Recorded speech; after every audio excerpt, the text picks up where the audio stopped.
Welcome, my dear listener, to another grim night for tales from the county of Croatoan, a county in every continent, every country, and nearly every city.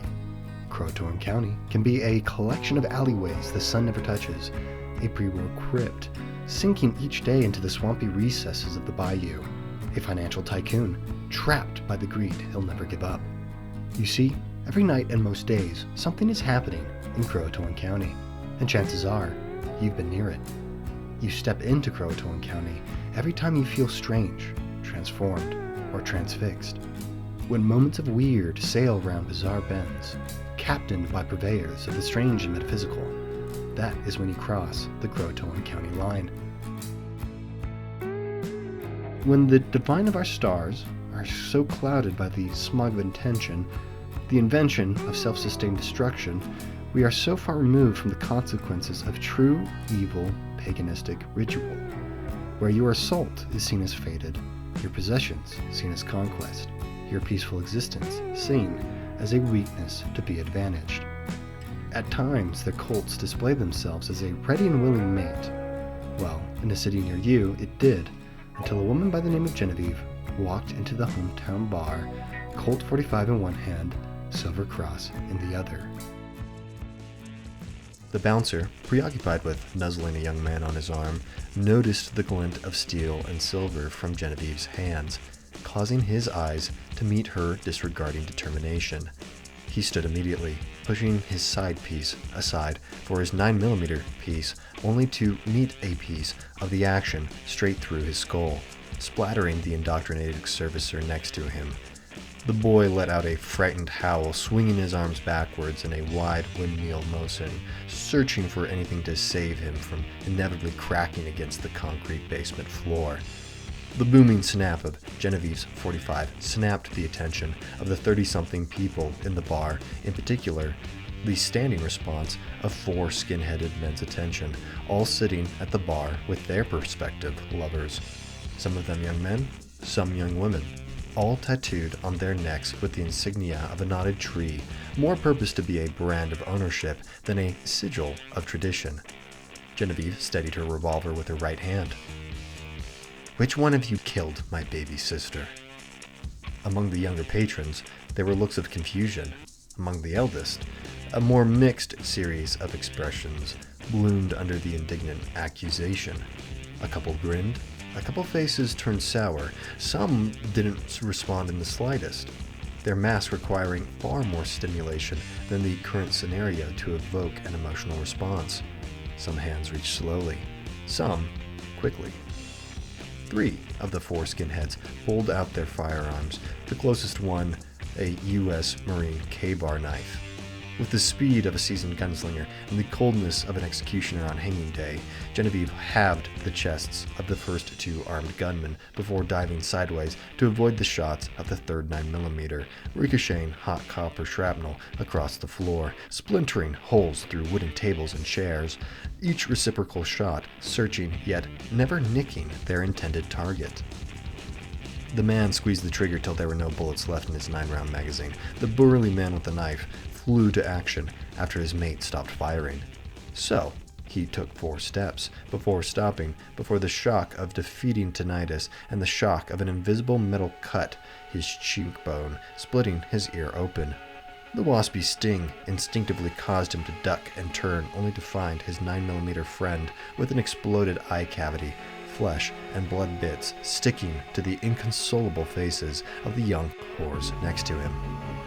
The skinhead swung his knife and his gaze back to where he last saw the vengeful angel, adrenaline screaming through his body. What he saw wasn't just a 35-year-old woman with red hair, splatters of freckles and blood dotting her ivory skin. No, he didn't just see her jade green irises and pulsating inky black pupils. He didn't just see her brown bomber and true jeans tattered from nights searching for her sister's attackers. In that moment, he swore he could have seen a thin halo matching the movements of her head, followed by wispy wings of voided color, lack of light, spreading from her shoulder blades. Genevieve didn't swear anything. Her left hand raised the silver cross towards the K-bar skinhead. "Confess.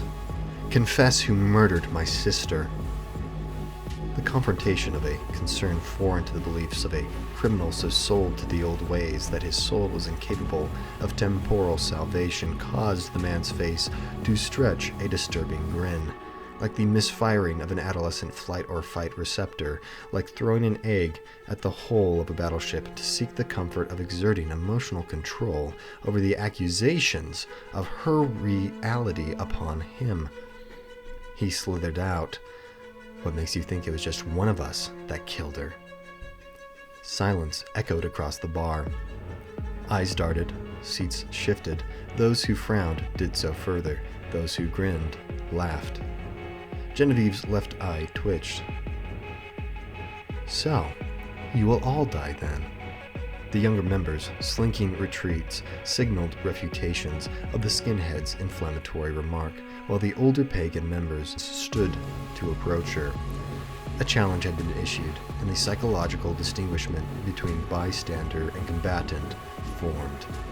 5 muscle-bound men, 4 lean women, all 9 resolute in their secret combinations to expel the antibody, allowing their viral perversion of the wayward youth to continue. The 9 pagans charged, some leaping over tables, some throwing chairs aside, some circling Genevieve to prevent the option of escape. Like hyenas, they surrounded her. Like a lion, she patiently waited for the first to attack. One of the vixens, who had slunk near the entrance behind Genevieve, grabbed a half-filled bottle of beer, silently edging closer until she instinctively swung the bottle in a wide overhead arc towards the back of her head. Genevieve stepped to the left, split-second dodging the bottle's downward dive bombing, letting the vixen's momentum carry her towards our resolute sister's side. 8 self-absorbed predators watched intently as Genevieve flicked a hidden slide at the rear of her silver cross to eject a 5-inch stiletto knife from the base of it, grasping the cross-section like T-handle of a push dagger. She kneeled and brought her left arm across her body, letting the vixen's desire to prove herself to the pack of feral pagans lead her neck into the definitive end only the silver cross could bear, and its martyr god bear witness of. Gurgling half-breaths and panic spasms abruptly overshadowed by Genevieve's quick disengagement. Quickly retching the crossblade from its crimson insertion, spewing arterial gore across the barroom in a circular stroke, marking the line between Genevieve and the 8 remaining pagans. Black cotton tank top, leather mid-waist jacket, Nordic knots tattooed from her hands to the shaved half of her head. One of the 3 remaining vixens stepped towards one of the 2 unfired 9mm next to the bar. The K-bar skinhead snarled. "So, she's got a fancy little knife and 2 shots left in her pretty little..." Genevieve quickly pushed herself upward, catapulting herself backward and over the split table, releasing 2 booms from between her acrobatic repositioning, like 2 crackling bolts slicing through the room. One shot shattered the 9mm near the vixen's hand, peppering her fingers with shrapnel slits, the other fragmenting the second unfired gun next to the corpse that had once been its owner. Both her shots disabled the 2 guns, with ammo still left in them. Now, standing over the bouncer's body, she cast her Colt aside to pick up the bouncer's gun with one hand, bloody stiletto still tightly grasped in the other, eyes flitting between her evaluations of the surrounding body language, which, due to the ever-building stress, neared its breaking point. "How about no shots left? How about you show me just how your obviously ex-military training is?" she said, gesturing to the K-bar and military memorabilia. The magazine release had been pushed, mag falling squarely into the mushy head hole of the bouncer. She threw the last operational gun at the bar, shattering a bottle of vodka and knocking several more over. Her arms opened wide, receptive, welcoming. Each cultist looked to each other, understanding there were no guns left, one enemy to kill, and a whole bunch of scared initiates, waiting, watching every move that they made. One simple conclusion was reached between them. A flurry of movement ensued as 6 of them dashed across the floor's blood barrier, brandishing knives and brass knuckles. The vixen near the bar grabbed a bottle to use as a weapon, clumsily flying from her bloody grasp as soon as she swung it around, shattering more moonshine across the floor. The other pagans smashed a chair, quickly fashioning a leg to use as a club.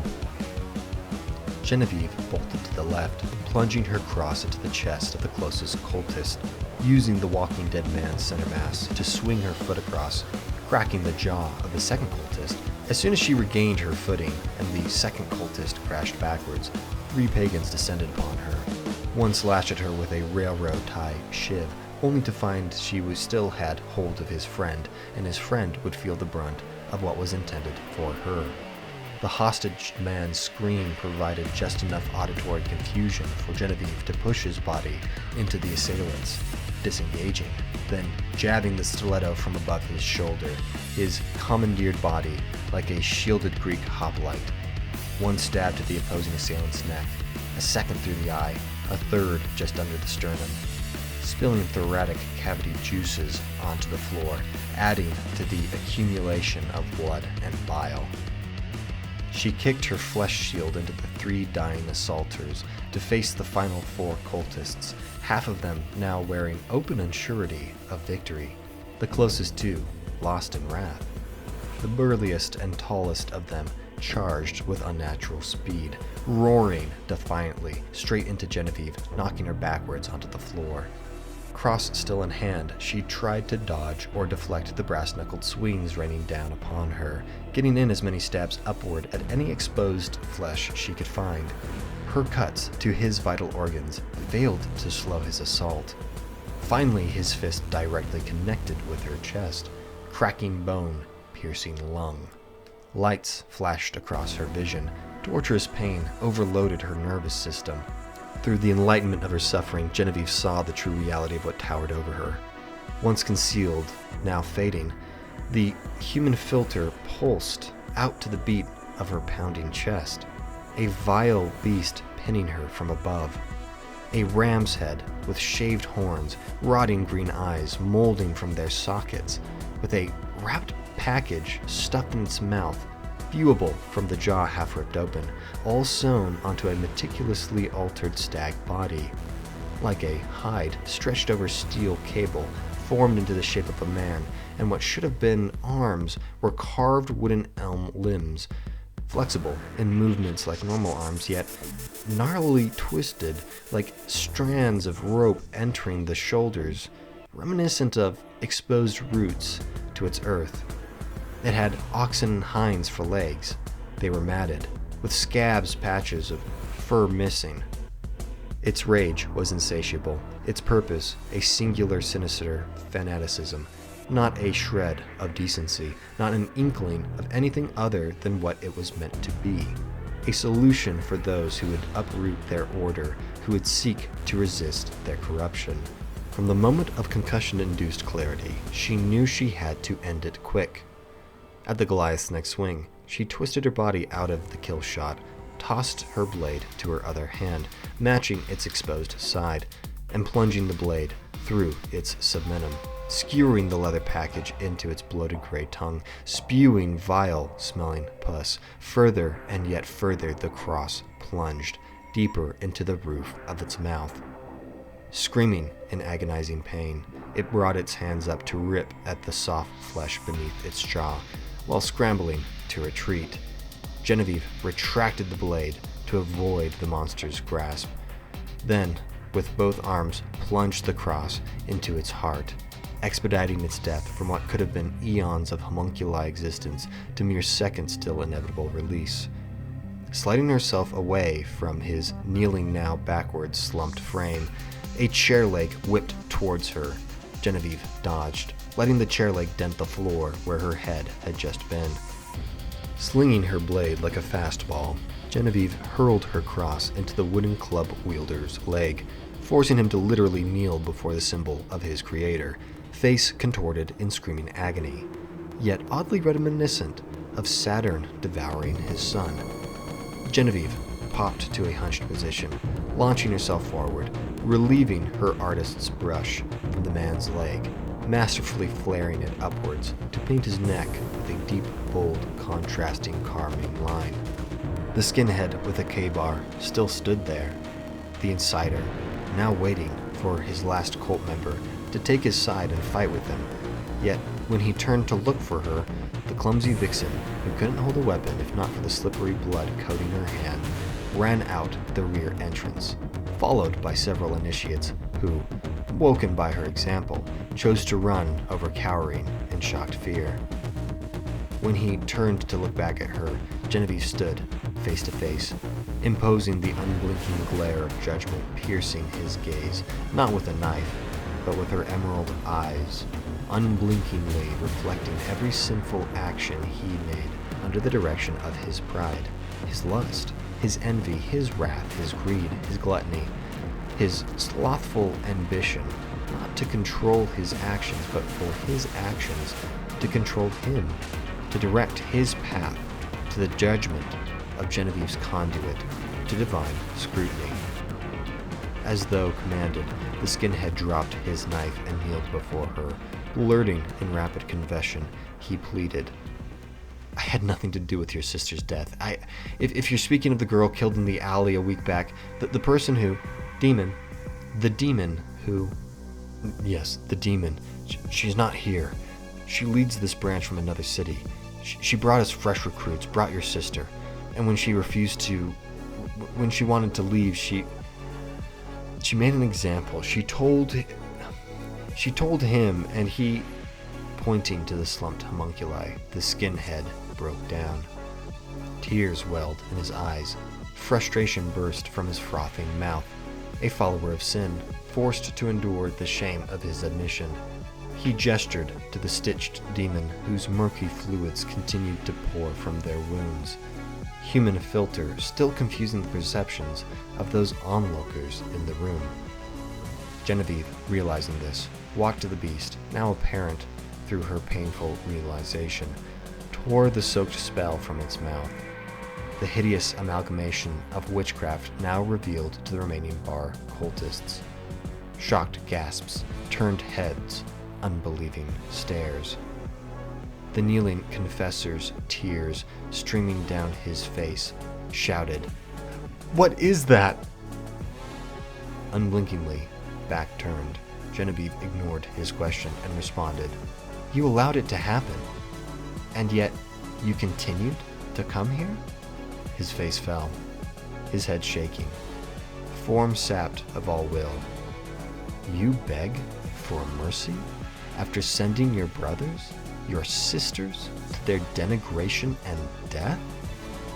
You thought you could break the tide of righteous damnation with confession of your transgression upon my sister."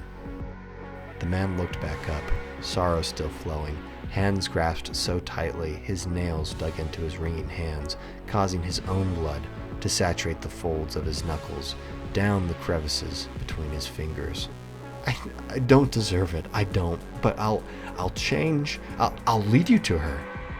Genevieve's face was no longer sincere, its shell molting to reveal a fresh red wrath of her own, simmered so long in the recesses of her mind, now naturally self-sabotaging her saintly side. "Liar," she shouted, diving the divine knife towards his head in vengeful capitulation. Gasps and silence overtook the room.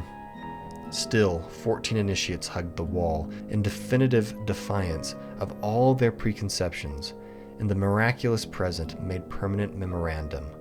What caused them to stare, now transfixed in awe, was Genevieve's knife, centimeters from the skinhead's cranium, stiletto point effortlessly held back by the fingertip of an ethereal hand, preventing Genevieve's struggling arms straining to end his life.